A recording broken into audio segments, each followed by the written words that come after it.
and welcome to Meet the Writers. I'm Georgina Godwin. My guest today is a British-Israeli journalist and author. She's a contributing writer to The Guardian, Al Jazeera, The New York Times, The Times, and many more. Her first book, We Look Like the Enemy, released in 2009, received a National Jewish Book Award. She was shortlisted for the 2011 Orwell Journalism Prize and was a joint winner in the press category of the Anna Lynn Journalism Award for reporting across cultures in the same year. In 2013, she won the International Media Awards Cutting Edge Prize, and her latest work is Off-White, The Truth About Antisemitism. It delves into the miscommunication and misinformation surrounding anti-Semitism and how it's affecting our society today. Off-White addresses the need to understand and confront anti-Semitism at a time when it's being downplayed by parts of the left and exploited by others on the right.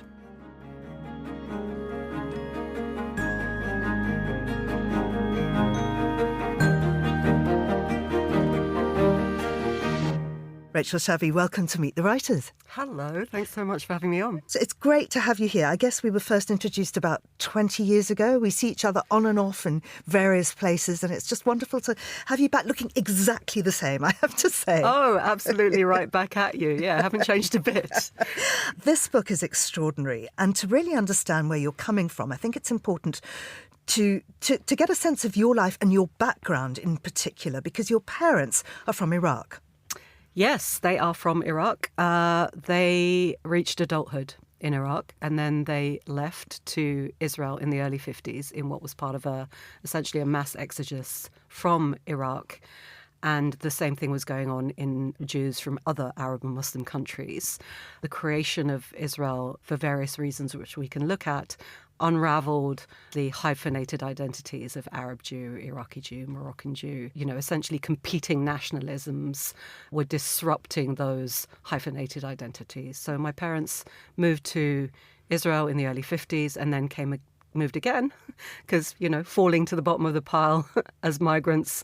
Actually, they left Iraq as refugees, but they wanted to do it all over again in London and did so in the early 70s. So the UK is where I was raised, but I was actually born in Israel. And you were educated here and Yes. so on.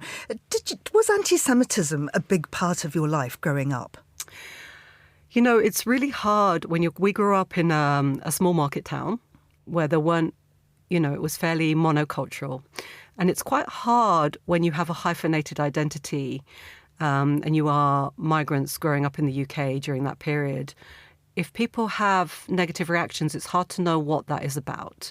I would say that for other members of my family, it was unambiguously about anti-Semitism. But for me, and when I looked at the sort of reaction my parents got, I'm not sure what that was. I suspect it might have been anti-Arab hostility, because that's how they showed up, or perhaps just anti-migrant hostility, which was, just a feature of the UK and particularly outside of the big cities during that time. Because, of course, they were Arabic-speaking, but yes. They were very, very keen that you spoke English, and you very quickly assimilated and made sure that you sounded like everyone else. Yeah, I very quickly figured out that you would get bullied, as I was, if you did not speak English like this. And so I taught myself, essentially, when I was young, by listening to radio, to develop an unaccented English. But, I still make mistakes. I still catch myself making mistakes even at this age. But yeah, my parents were fluent Arabic speakers and were very much immersed in that culture, not just linguistically, but, they were tuned into literature and music and cinema of the Middle East. But they did that sort of classic migrant thing where their children were, okay, you need to integrate, you need to learn English. And so they dropped their mother tongue, which was Arabic, which they just spoke between them. And they also dropped our native tongue, which was Hebrew.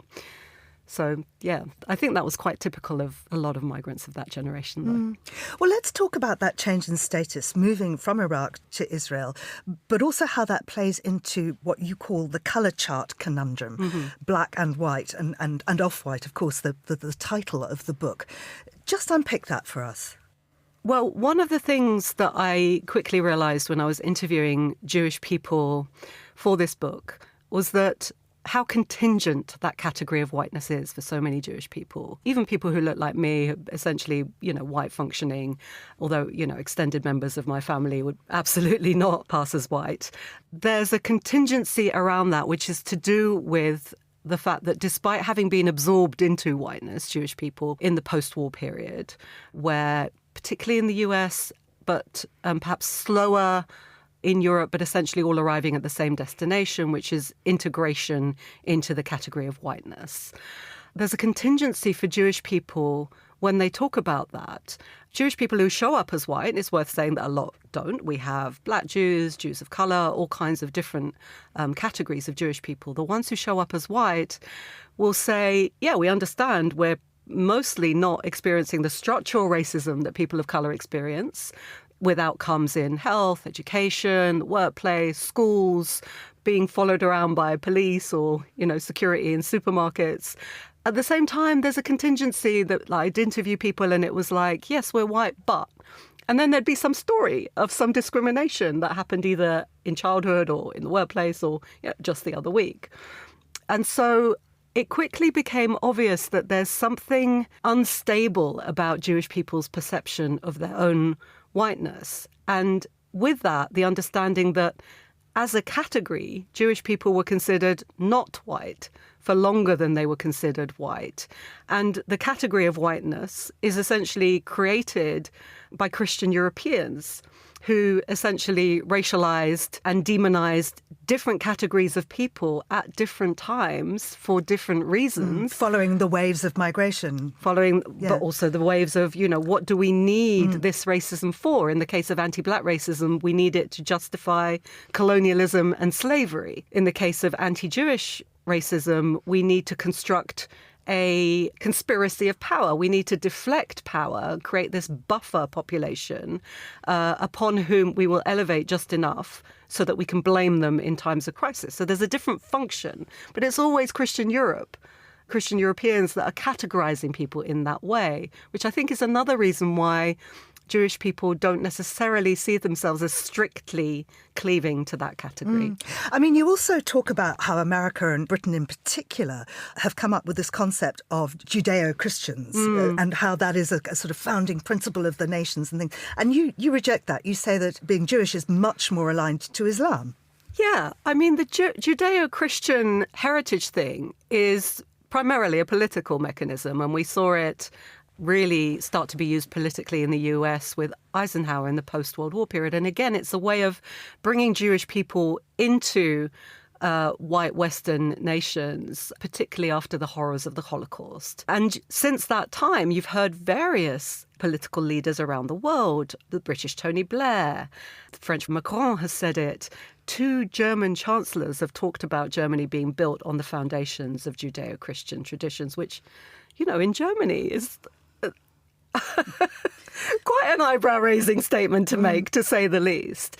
And then we see the far right talk about Judeo-Christian, but they're using it primarily as a way to demonize Islam and be Islamophobic. But it's not actually a category. Like it has no purchase either culturally or linguistically or religiously. And for me, one of the side effects of this is that it's completely erased and disappeared a Judeo-Islamic culture, which is far more meaningful and significant. So when you look at the development of Judaism religiously, but also the development of culture, literature, architecture, algebra, mathematics, all of those things happened in a golden age, a sort of symbiosis between Arab and Jewish populations in Al-Andalus, in southern Spain, when it was under Islamic rule for several centuries. That was the most sort of productive intellectual development for Judaism, and it was happening in Arabic. And it's just frustrating to see that be completely erased, as though it never happened and as though it has no significance to this day.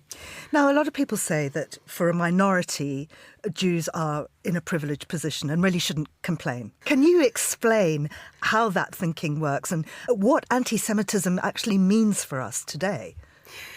Yeah, I can see how people get there.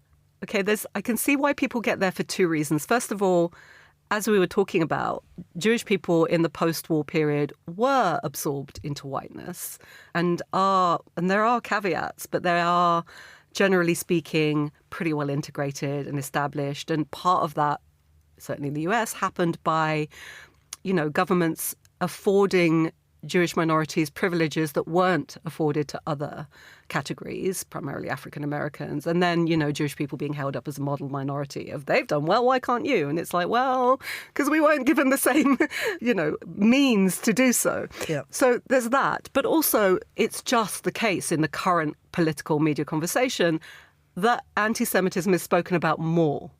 It looks like there is more political bandwidth given to tackling anti-Semitism than there ever is to deal with Islamophobia or anti-black racism. And in fact, it's worse than that because politicians and media quite often are reproducing Islamophobia and anti-black racism. So it looks like Jewish people are being prioritized.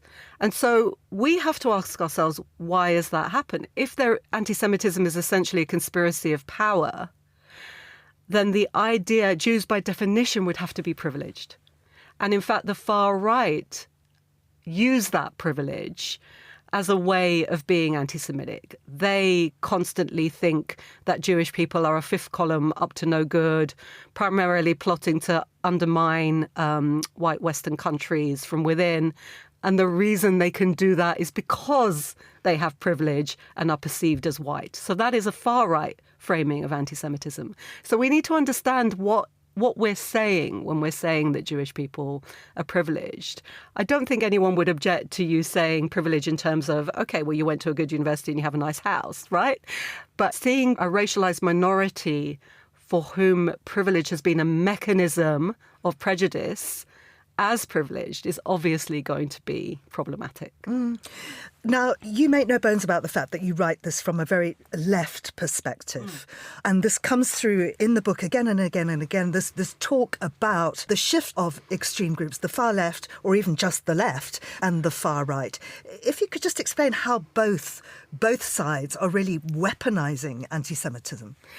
Yeah, it's the reason I wrote the book, and you're absolutely right. I did write it unashamedly from a progressive left perspective. The reason I wrote this book is that I can see the confusion over anti-Semitism, it's just a dumpster fire of a conversation at the moment. It's producing less understanding of the subject, plus more division over the subject, plus people now in a situation where several people said to me, I don't want to ask a question about anti-Semitism in case that itself is perceived as anti-Semitism, which is a horrible state of affairs to be in. And so the reason I wanted to write this book was I wanted to unpack all the things that were making this such a hellscape of a conversation. And in order to do that, so there's a couple of chapters on the left, and what, left movements often find challenging. There's a couple of chapters on Israel-Palestine, including the way that claims of anti-Semitism get used to shut down voices critical of Israel. And there's a couple of chapters on the far right and how they're mobilizing both anti-Semitism itself and a pretend fight against it for political purchase. And so each of those chapters deals with various things that have contributed to this horrible, gnarled up confusion. Yeah, so when we look at the left, it's primarily to do with the fact that our understanding of racism really is about anti-black racism and structural racism.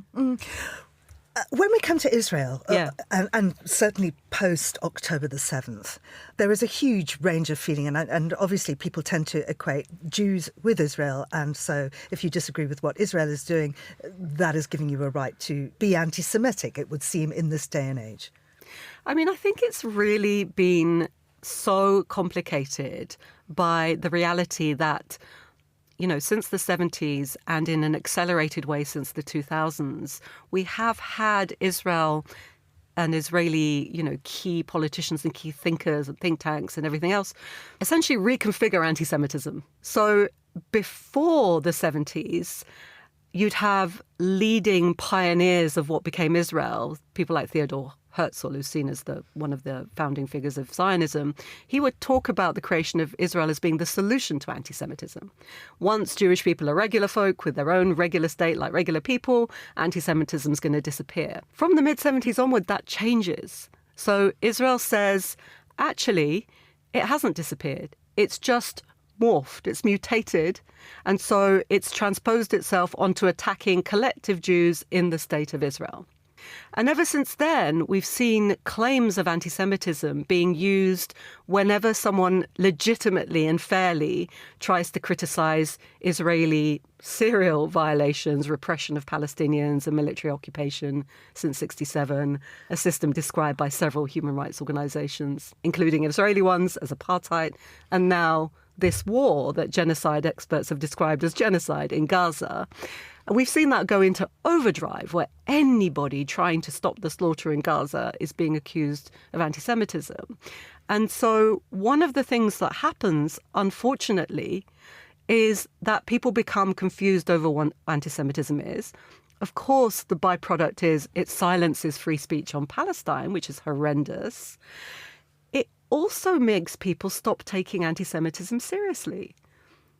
Because if everything is anti-Semitic, then nothing is anti-Semitic. Why would anybody believe claims when they're used in such a, mass multi-spectrum way? And so that's been one of the unfortunate byproducts of the way in which Israel and now pro-right supporters of Israel in the diaspora have been using claims of anti-Semitism. It's absolutely fascinating. This whole concept of Jewish identity and what a Jew is. Yeah. Well, I think what's really dangerous and frightening at the moment is that we're now starting to see non-Jewish people say what a Jew is. So one of the most striking examples for me would be Rudy Giuliani, who's a former Trump attorney. A few years ago, he said about the Jewish billionaire philanthropist George Soros, he said, well, he's not really Jewish. I, Roman Catholic, am more Jewish than he is. And you're like, oh, okay, so now Jewish is an ideology, right? If you are supportive of Israel, you are Jewish. If you're critical of Israel, you're not really a Jew in name only, as the American slur would have it. And we see that increasingly with Trump. Trump quite often talks in those ways. We saw Steve Bannon recently talk in that way. And so we've reached a stage where Jewish has become an ideology rather than an identity of a racialized minority. And that's actually very frightening. Tell us about the recent protests, both in campuses and on the streets. I'm very interested to unpack the chants of From the River to the Sea and the fact that people take such umbrage at it and other people say, no, it doesn't mean we want to eradicate all the Jews. It's really extraordinary for me to watch this happening because, anyone who's followed Israel-Palestine for some decades will have seen this slogan used for some decades. And to see it now, like newspaper headlines for days on end about From the River to the Sea. And you just think, well, why don't you ask the people using it what they mean instead of taking this bad faith interpretation to suggest it means, removing Jewish people from Israel. And Palestinians and people at Palestine Solidarity protests aren't using it in that way, right? They're using it to talk about justice and equity for Palestinians who live in that region between the Mediterranean Sea and the Jordan River, right? And so I feel like it's incredible bad faith not to ask the people using the slogan how they're using it, because the answer would obviously be, no, we don't mean Jewish people should leave. And the other thing is that in practice, that's what the Israeli right wing, which is now in government, Benjamin Netanyahu and his very extreme far-right government, in practice, that is what they talk about all the time. They talk about an Israel that exists from the Mediterranean and to the river. That is essentially what that place looks like in terms of who has the power and who has the control over most of the people in that region, including Palestinians, of course. I mean, this is so muddied by the terribly tragic past for Jews and the fact that you had this big refugee population who had nowhere else to go. We mustn't forget that both Britain and the United States were not allowing Jews in during the Second World War. Of course, there was the Kindertransport and so on. But that wasn't even a state thing, was it? Exactly.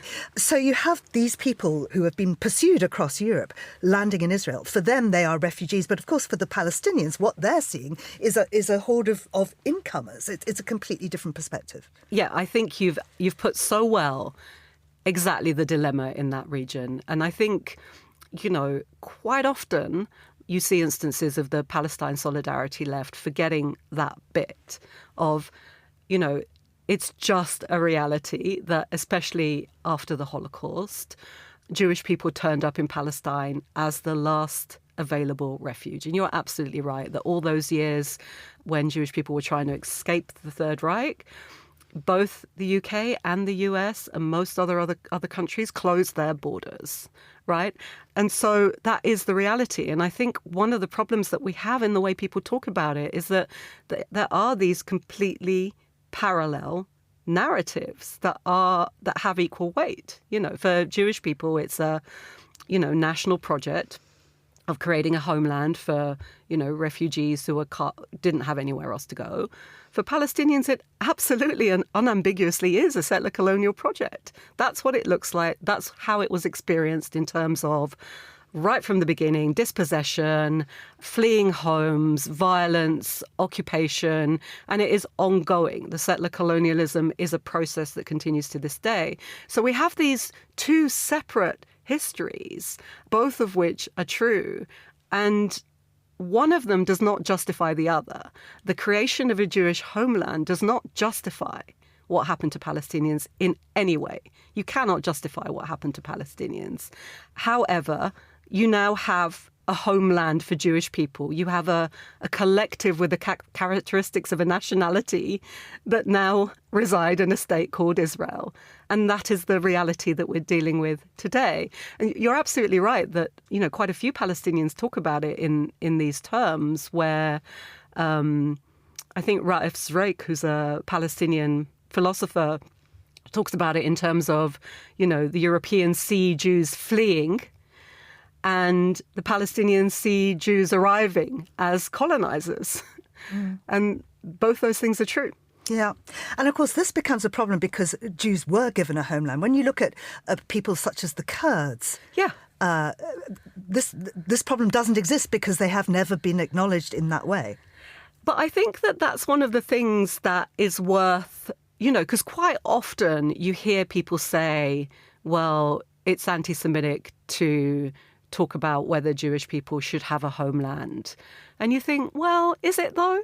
I mean, it would be anti-Semitic if you're saying only Jews cannot have a national homeland, but Kurds, Catalans, Basques, anyone else, Palestinians, anyone else can have one. It's just the Jews that can't have one. Then I would say, well, hang on a minute, what's going on there?